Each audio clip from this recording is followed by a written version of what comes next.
Menteri Keuangan Sri Mulyani kemungkinan itu tak masuk dalam daftar anggota Kabinet Prabowo Gibran, seperti yang diungkap anggota Dewan Pakar TKN Prabowo Gibran, Drajat Wibowo, menyebut Prabowo tidak punya chemistry yang cocok dengan Sri Mulyani. Sebagai ekonom membaca dan melihat memang chemistry Pak Prabowo dengan Mbak Ani enggak jalan, ujar Drajat beberapa waktu lalu.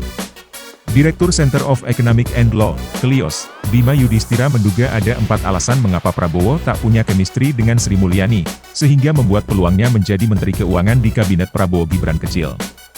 Pertama, karena Sri Mulyani menolak penambahan anggaran yang diajukan Prabowo sebagai Menhan. Hal ini mungkin dilakukan karena Sri Mulyani ingin menjaga agar disiplin fiskal tetap kuat. Misalnya, menahan defisit anggaran harus di bawah 3% sehingga sangat berhati-hati memberikan persetujuan anggaran.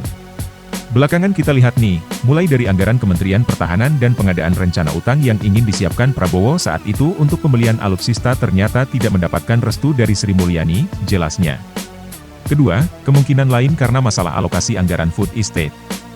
Awalnya proyek itu direncanakan di bawah Kemenhan namun akhirnya di Kementan. Anggaran untuk food estate juga tidak begitu direstui oleh Sri Mulyani sebenarnya, makanya akhirnya anggaran food estate di Kementan. Awalnya kan ingin di Kemenhan, ungkapnya.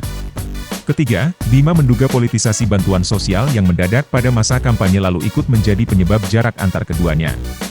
Sebab, hal ini membuat rencana anggaran yang disusun Kementerian Keuangan berantakan. Ada bansos yang banyak sekali di luar perencanaan APBN, nah ini membuat hubungan merenggang dan kemungkinan besar Sri Mulyani nggak berlanjut di Kabinet Prabowo, jelasnya.